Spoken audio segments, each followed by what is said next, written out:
Adam Roach, I am so happy to have you here today.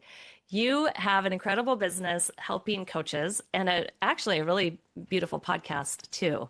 And Thank you. I'm just so happy to have you here on the show. And I have just a lot of excitement around giving our listeners value today. So welcome. Well, Chris, thank you for having me. Excited to be here. Excited to share value to your listeners and be a part of the Red Door stories. I'm excited for this. I've looked forward to this all week, and here we are. It's game time. Here we are. It's game Here time. we go. So tell me, how do you serve your clients and your people?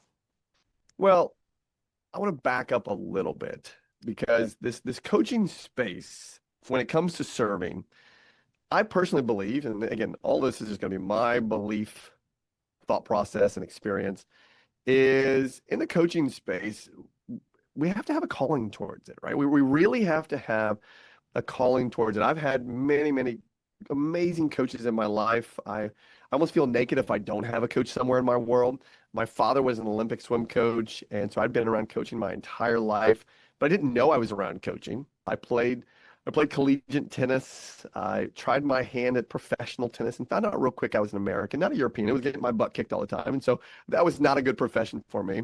So the coaching space is where we sit right now is truly a calling of mine. And what we have inside the I Love Coaching community is what we call a real coach method. And REAL is not an arrogant term. I've been under the coaching, the mentoring of John Maxwell for the last 12, 15 years. And he helped me establish this because I kept sharing with him when I was writing the white paper on this community about 7 years ago that, John, I wanted to really be around like-minded people. I wanted to serve people who were serving other people. I just didn't know how to articulate it. And he says, okay, well, what do you want? I was like, I just want to be around a bunch of real people. He's like, there it is. And so we established the real coach method. And real is an acronym that stands for relevant, experiential, authentic leaders. Because we believe that every coach should be a real coach. And the leader part is probably one of the most important parts outside of the authentic part. Because what does a leader do?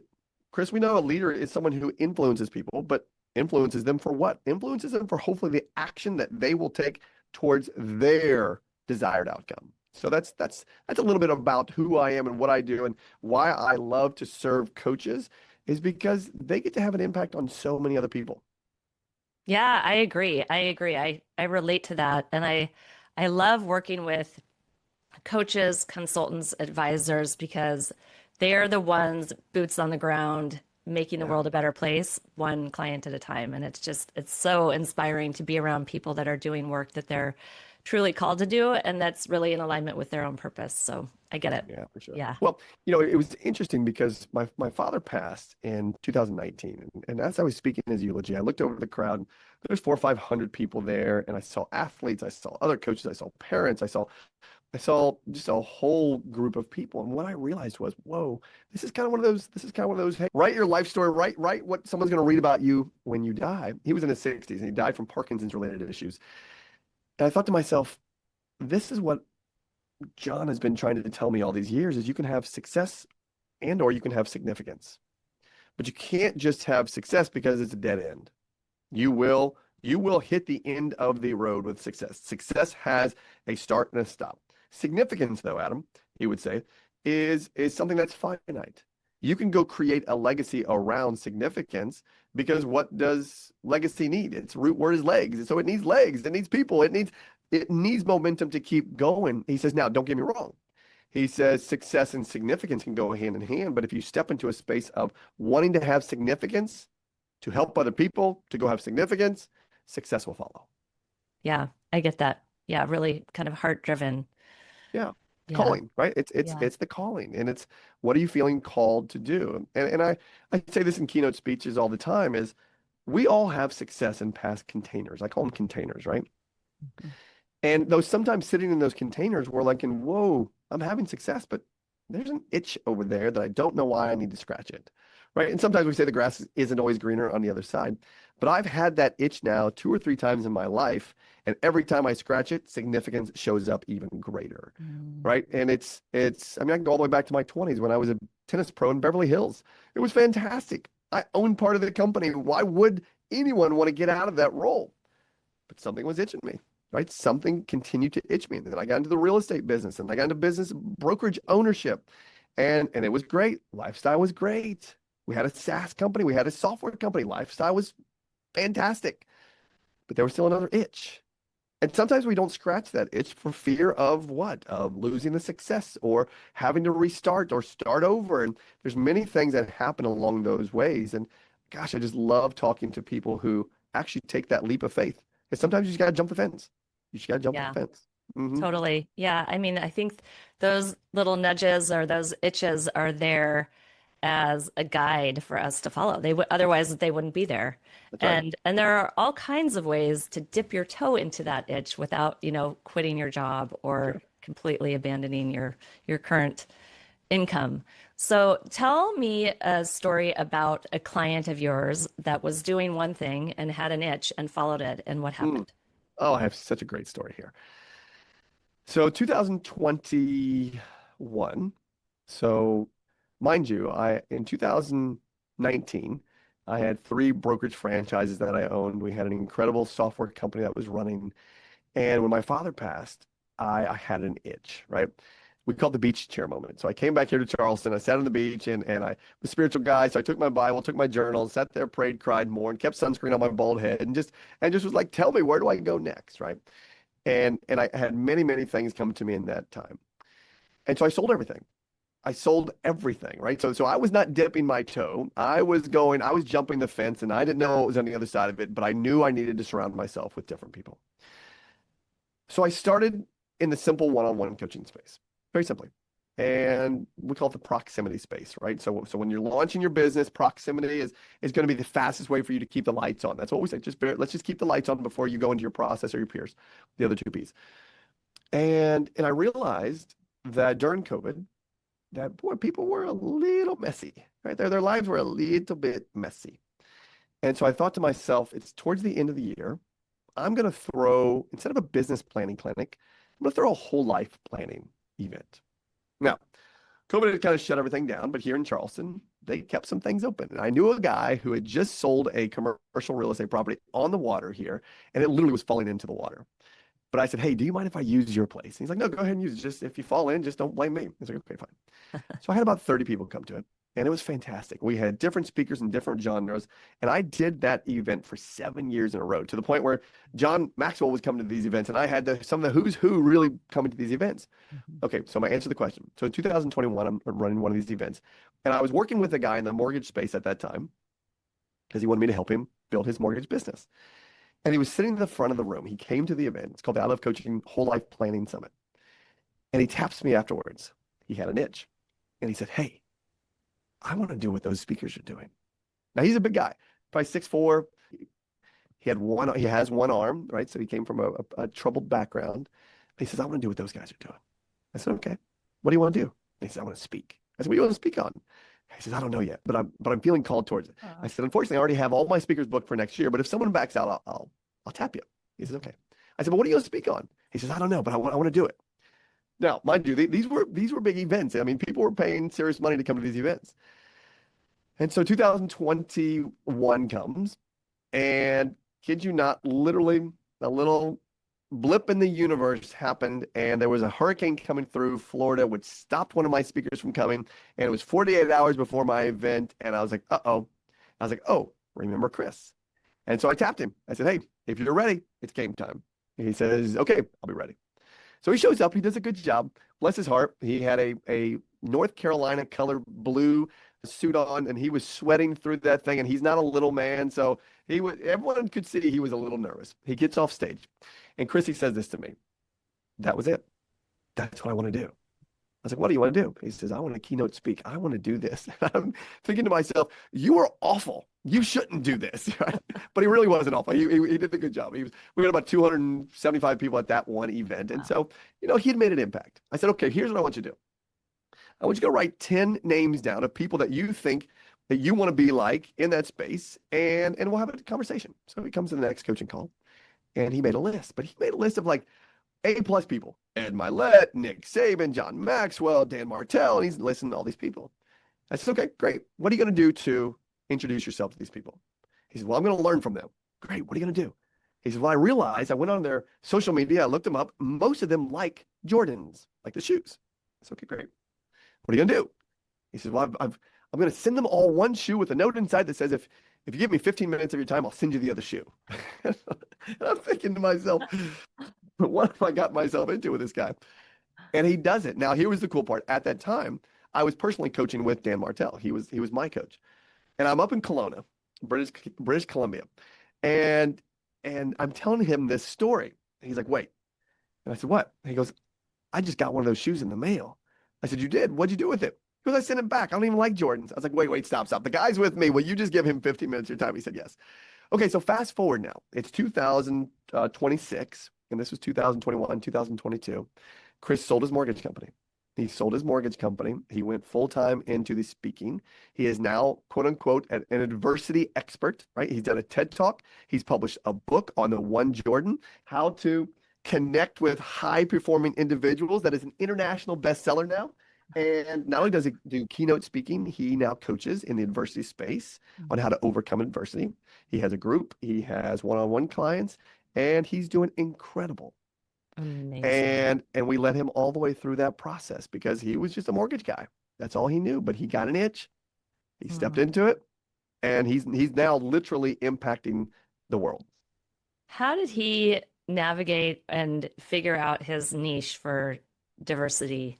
And Yeah. like, how did that unfold? Because I think that's the one of the biggest things that people hit, like exactly what you asked, like, what are you going to talk about? And you have to start somewhere, even though you know it's very likely you're going to pivot. And I like to think of it more like sailing or like continuing to hone, hone, hone, hone. And I'm curious, like, how he landed there. Like, what did he initially talk about? And then how Well, did that you've probably unfold? experienced this before with maybe coaches that you've served or worked with, is when a coach comes into the coaching world or the serving world or whatever you want to call it, they usually bring their last container that they were in as their expertise, right? So in Chris's case, it was the mortgage world.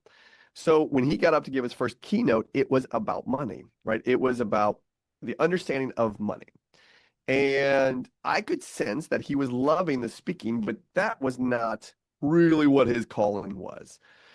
And so as we started to develop this identity, because that's what it really is, we are usually inauthentic around our true natural self when we step into the coaching space because we think our value add comes from the last container that we were in.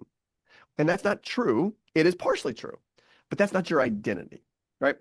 What is your identity? We have an equation that we use that we go through it to help identify that identity. But what we have to identify first is what is your pose? Because we all have a pose, right? And Chris's pose was, I'm successful. I'm a performance-driven dude. I have one arm, but I'm also 6'5", and I can steamroll you if I need to. And I was like, okay, that's not going to last. And you're definitely not going to attract people with that.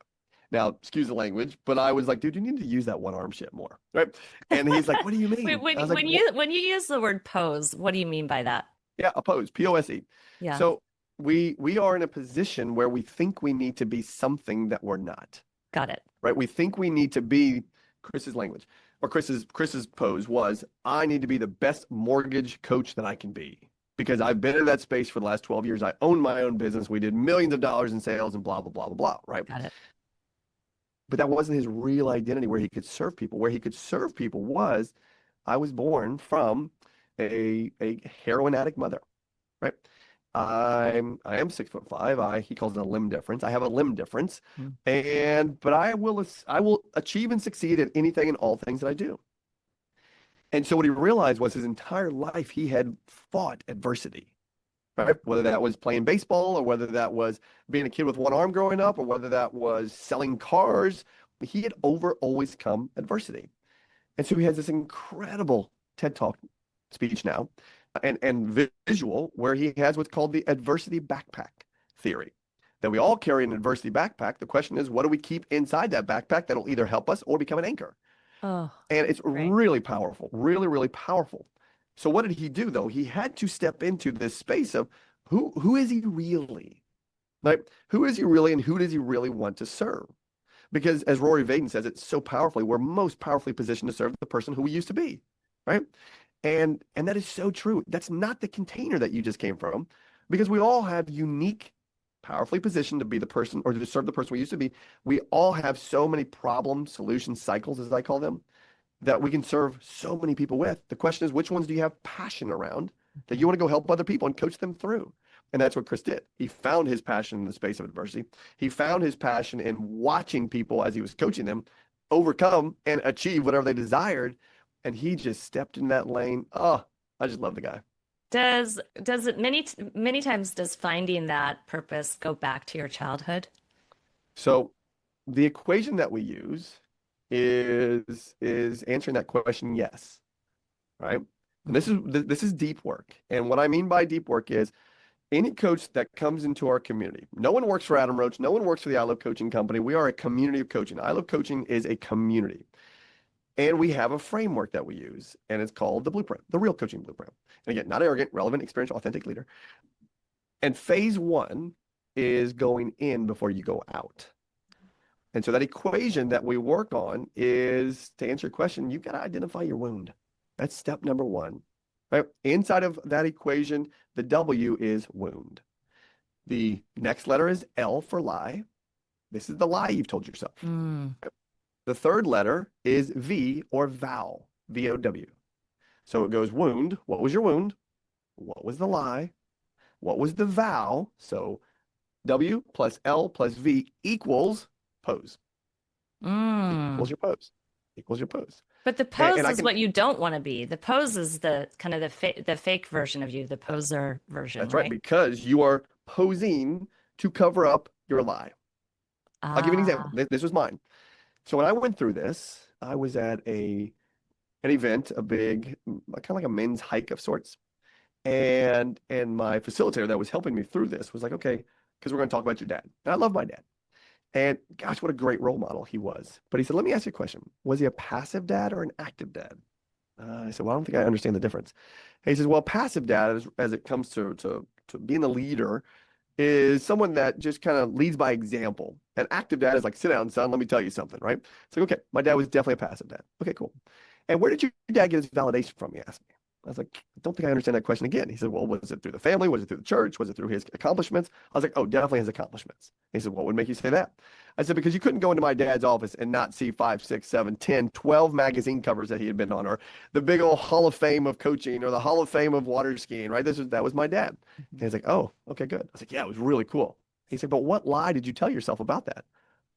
It's like, oh, I had to sit with him for a second because I didn't know, but I did. And I had created this lie, Chris, that was I was inadequate. I couldn't live up to that. Right? Now, it was self-imposed. He didn't come down and say, son, you'll never be as good as me. No, we never said that. But it was something that I looked at that I strived to want to be. But boy, I was setting myself up because that's not where I was. I wasn't in that lane. So the vow that I created, Chris, was I will win in everything. I will accomplish. I will seek. I will destroy. I will just go get it done. And the pose that I created was I was performance driven. That was it. I was 100% performance driven. And I saw that my entire life. That's when John had to say, dude, you are success driven. I was like, yeah, of course I am. That's not who you are. You are significant. You bring value to people. It's okay to have success and significance, but you better have them both together. Right. Like, woo, thanks for being that coach. Gosh. Can you imagine like what a difference that conversation would make at in your 40s or in your 30s, 40s, or 50s versus in your very elderly years, right? Because people take that on, and unless somebody actively helps them unravel that, like you just keep on going with that whole and something thinking. feels off. Our listeners to this right now, Chris, know that something feels off. Yeah. Something feels off. And that's probably part of it. And so after you had that conversation with him, yes, you had a light bulb go off. You had an awareness. You were able to see what you couldn't see before. Yes. And just that, I think, is the beginning of unraveling that. What do you do next after that? How do you unwind that whole belief structure? Because it informs every area of your life and probably every relationship too. Well, I had to come back because when I looked at the white paper that I wrote for my community, was, to have such a large amount of coaches to strive for this greatness, to be on this magazine cover. I actually wrote that in the white paper. And I was like, well, no, that's not what we're going to do. That's not what we're going to do. We're not going to go turn on the ad machine and attract every Tom, Dick, and Sally out there. We're going to find those who we can serve, right? This is not going to be something that I'm going to build and then exit. I've done that in the past. This is something that I want to build. And so I built the vision statement for the I Love Coaching community around that. And that is to empower coaches. That's not just me. That's the entire co-op. I mean, that's all the coaches that are inside there, is to empower each other. So to empower coaches to change and serve 100 million people. Now, where did that number come from? That was part of my beach chair, right? That was part of my beach chair moment where, again, being a spiritual guy, God laid that upon me. And it's funny because I went home and I went to my pastor and I was like, hey, these are the things that I'm hearing and this number. I was like, do you think he wants me to make $100 million? No, that's probably not what he's asking you to do. But that truly is a vision statement, to empower coaches to change and serve 100 million people through the Real Coach method. And Chris, it's happening, right? We've been blessed to be on 4 continents now. I don't know how we're going to measure the 100 million. And quite frankly, I don't care, because that's not what I'm focused on. I'm focused on finding the right who. So when you unravel that, what it starts to do is expose really something that has nothing to do with any outside environment, but you're feeling from the inside. Yep. And when you find a Chris Welton of the world that finds that on the inside, his Instagram account went from, like, I don't know, 2,000 followers. So I think he's probably, I don't know where he is right now, but he's probably approaching 100,000 followers simply because his message lands with those that he intends to serve. He's not selling anything to anybody. He's serving them. Right. He's serving them. Yeah. Yeah, it's so true. I think all coaches and consultants really, that's the underlying intention, but sometimes it can get clouded up by upbringing, beliefs, drive, whatever. So I'm curious, because you started out with one-on-one coaching. When you got into this work, you did one-on-one coaching. Do you still do one-on-one coaching? Or my bigger question is, like, how did you transition from one-on-one to maybe group to community? How did that all unfold? Yeah, great question. Well, I'll share with you my belief system around this is, as I've written inside of this blueprint, which, by the way, I don't know if this is a video podcast or an audio, but I mean, this is version 8 of it right here. So it is a consistent, I mean, I'm just constantly just breaking it and building it and breaking it and building it. Because what I've watched is after they go through phase 1, which is the inside out phase, we take them into phase 2. Some people are leaving survivor jobs and wanting to go into the coaching space. Okay, great. So what I suggest they do in phase 2 is, let's go find, when you identify your own unique problem solution cycle, we help you identify what's called your payoff. Okay, because here's the thing, no one cares about Adam, no one cares about Chris. They care about themselves and getting to the desired outcome that they want to. And if our problem solution cycle can fit that, great. So in the one-on-one space in phase 2, what we say is, let's just go find 10 one-on-ones. You can charge them whatever you want to. We'll suggest you charge them $1,500 for the month. And that'll get you to $15,000 a month. That'll get you $180,000 of ARR. And that should keep your lights on. But that's not your business, right? That's just a sustainable approach to start. But once you're inside of that one-on-one space, hopefully your avatar is similar, right? So you're not going to teach someone how to be a painter, and you're not going to teach someone how to be a mechanic, right? That's 2 different avatars. We don't want to play in that space. Right. What we want to play in is, what can you develop with your one-on-ones into what we call a process? Because the process will eventually identify the payoff that your soon-to-be avatars will pay for. And we call it the 1/10th rule, and I'll get to that in a second. So once we identify, as you're going through phase 2, that you now have a cash flow that is sustainable for you to keep your lights on, so you don't have to go get another survivor job, we can now move you into phase 3. Phase 3. Now, phase 3 is the one-to-many approach. Some people call it group coaching, but here's what I like to identify. Is as I'm building my process through my one-on-ones, we call it the book. I know that in my one-on-ones, they get my entire book. But as I build a one-to-many, they only get a chapter, okay? And that chapter is going to lead them to wanting what? The book. So as I go from one-to-one to one-to-many, and only teach them a chapter at a time, there are some people that will want what we call compression of time. Compression of time means I want the whole book now. I don't want to have to wait for another cohort. I don't want to have to wait for something else to get the next chapter. I want that chapter now. Great.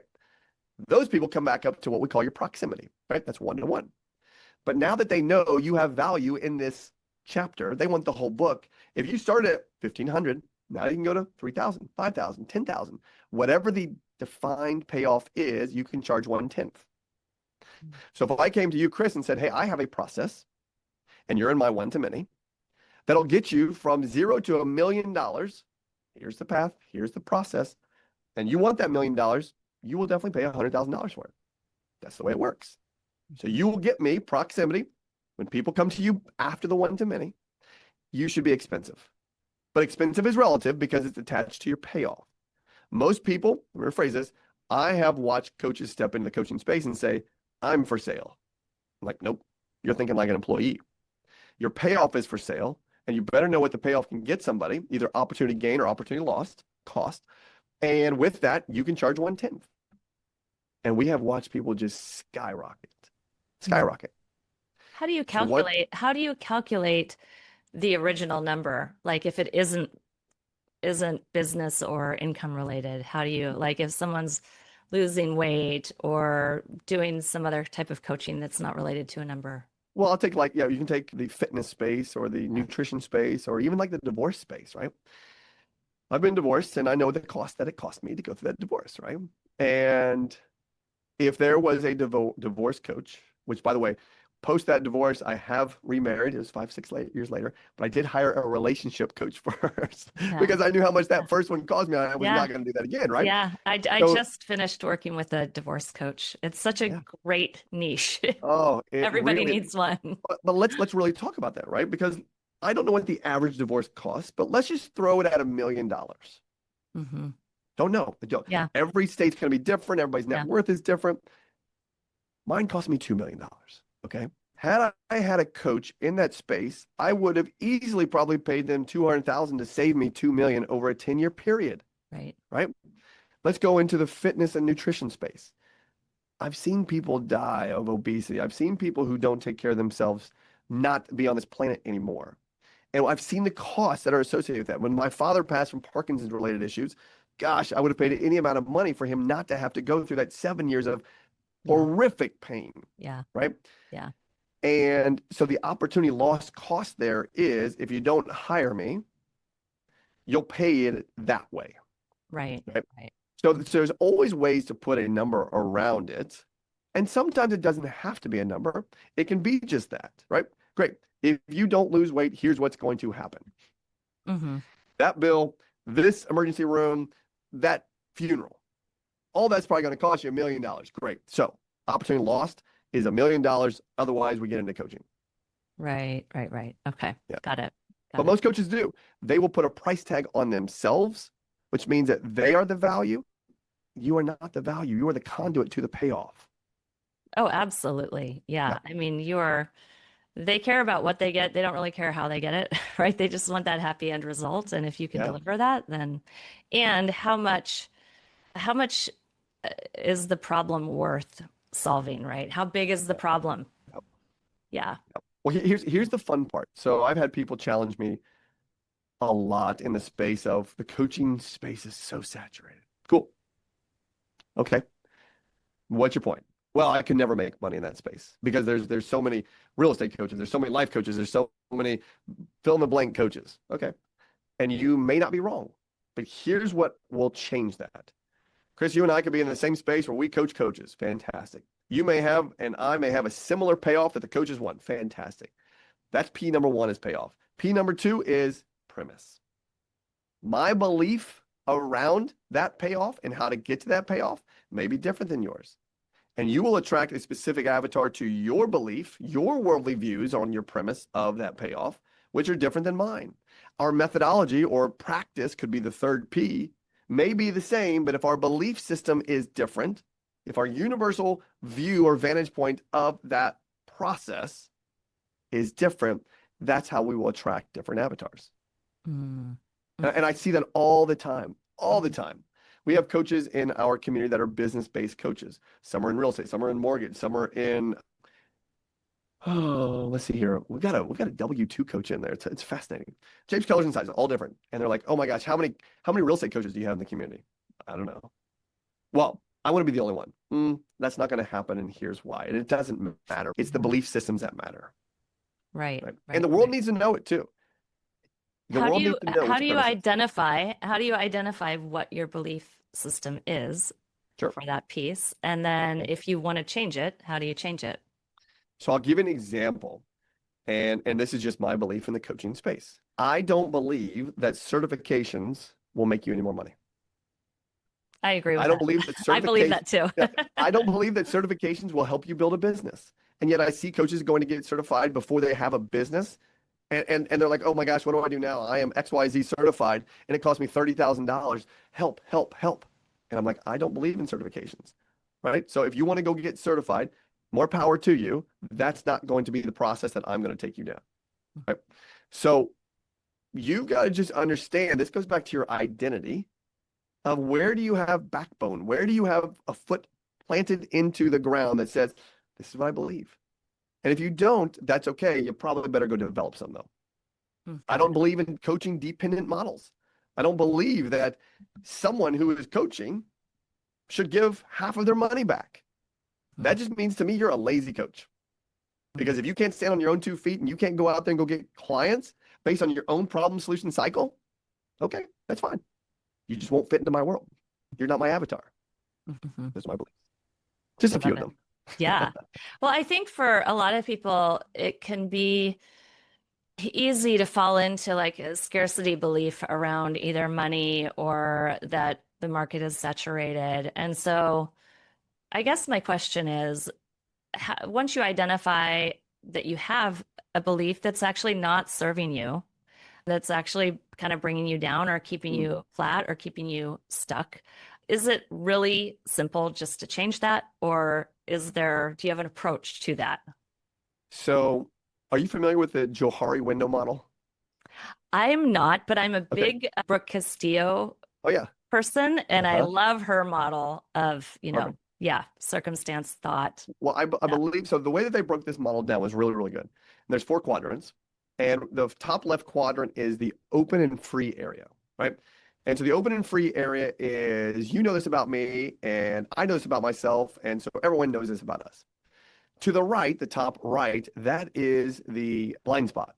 And the blind spot is, I don't know this about myself, and yet you know this about me. Hmm. And the idea there is, if I want to have my blind spot exposed, Chris, tell me something that I need to know about myself that I don't know. Or, Chris, when I'm in the room, how do I make you feel? Or on the other side of me, what do you feel? Right? So that's the blind spot. And when you share that back with me, now my open area gets a little bit bigger. Hmm. Now, the bottom left quadrant is the hidden area. This is, I know it about myself, but you don't know it about me. Hmm. And the only way to expose that is to tell it, right? Hmm. Is to fully share what that is. I was on a call earlier today with a group that I belong to called High Capacity Leadership. It's a John Maxwell group. And there was a man who was leading it who I know dearly, and I knew the story, but there was about 60 or 70 people on there. And he just finished writing a book, and he went into a hidden area. And I think he's probably in his late 40s, early 50s. But there was an accident when he was 14 and he killed his 3-year-old son, or he killed his 3-year-old brother. And of those people on the call, there's probably a handful of us that knew the story. But he went into a hidden area, opened it up by sharing, and so now his open area got a little bit bigger. Okay. And in the bottom right corner is the unknown. And it's, I don't know about myself, and you don't know it about me. And the silly example I always give there is, Chris, do you like sushi? You don't know? I don't know if you like sushi. Let's go have sushi and let's see if you like sushi. Right. And so that is the unknown area. So that's a model that I always use to help people expose a little bit at a time to get a little window feedback, right? That's a blind spot because so many of us all day long hear our voice, see what's in front of us, and if we're on a screen, we can see ourselves, but we look in the mirror 90% of the time, and this is the perception of us is through our own lens, not through your lens. That's how we Hmm. help them. Got it. And so through that process, you can identify if there's a belief or a thought or maybe more of a behavior that you want to shift or change? Yeah, let me share one here with you that just happened right before our call. I'll give you the language. I have been so scared that I'm a burden and bothersome, and I'm afraid of rejection. Okay. So that's actually a little hidden area that they're sharing. Great. Okay, so we're Mhm. opening that up a little bit. So then I had to go into some blind spot sharing to pull back her mirror and open it up through a window and share with this coach what really is going on through the lens of me looking at her versus her projecting it onto me. And here's the thing, this person already had nearly 100 people in a community. Wow. 100 people in a community. That's good. That's a great Yeah. one-to-many approach business. Yep. And it was doing just south of about $100,000, which was fantastic. And yet this person was a little worried of being burdensome or bothersome when it came time to offering. She had 3 spots left in her one-on-one coaching of offering it to that group of 100. She didn't want to think that they were being sold something to. And there's a whole other podcast called Confirmation Bias. We can go into that one other time. But that was something that she had a wound she hadn't identified yet. She was living a lie that I just need to sit back and not bother anybody. And so the way that I'm going to do that is be patient. Right? My pose is I'm going to be patient. My pose is I'm just going to be just simple. Right? Mhm. That was a pose. She was giving me a pose right there. We had to uncover that. Yep. Right. Wow. It's such deep and powerful work that you do. I love it. Yeah. It's so So, fun. Adam, tell us how we can find you, work with you, be a part of the community. Sure.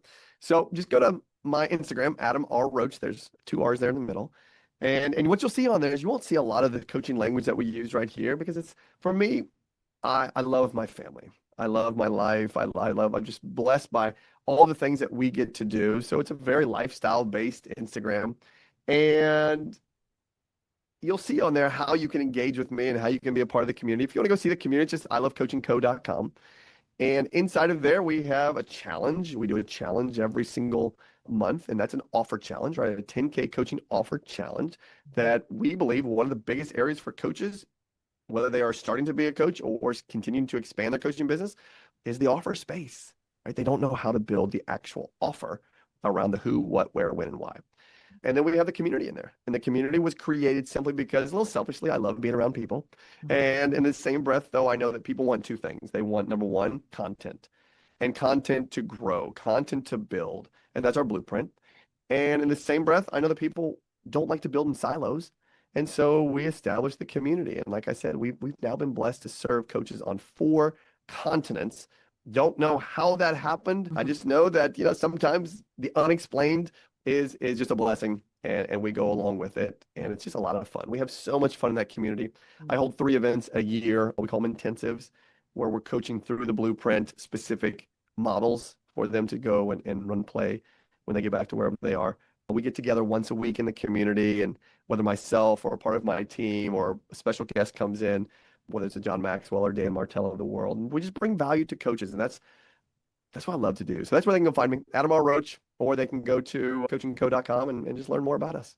Wonderful. Well, I'm really happy that you scratched that itch to become a Mm, coach and sold everything. So, thank you. congratulations, and Thank you. I'll definitely be checking you out. So, thanks so much for being here. Thank you, Chris. Thank you for having me. Absolutely.